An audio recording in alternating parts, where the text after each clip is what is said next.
अच्छा सुनो, सब्सक्राइब करते वक्त ना घंटी बजा देना ताकि जब मैं ऑनलाइन आऊँ तो तुम्हारे फोन की भी घंटी बजे। गाना रिकॉर्डिंग आशिक नरेश शिवहर, माँ सरस्वती रिकॉर्डिंग आशिक नरेश नई दिल्ली, आशिक नरेश डीजे। गाना रिकॉर्डिंग आशिक नरेश शिवहर।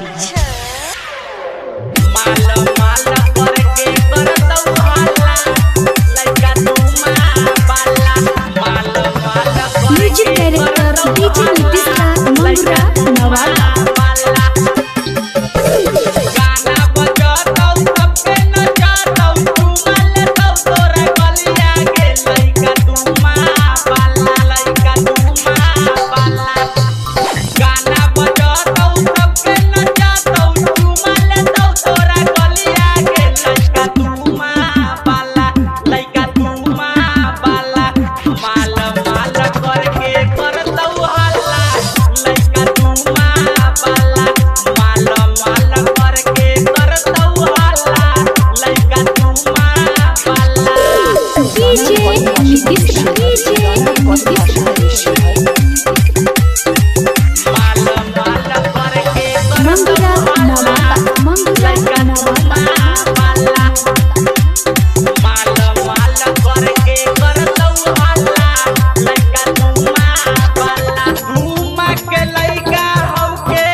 का मधुर आवाज को गाना अच्छा लगे तो दोस्तों लाइक और शेयर जरूर कीजिएगा और हम मेरा चैनल से जुड़े रहिएगा। मेरा चैनल का नाम है आशिक नरेश भोजपुरिया चैनल। यूट्यूब पर भी सर्च करिएगा तो मेरा चैनल आ जाएगा। धन्यवाद। गाना रिकॉर्डिंग आशिक नरेश शिवहर, गाना रिकॉर्डिंग आशिक नरेश शिवहर।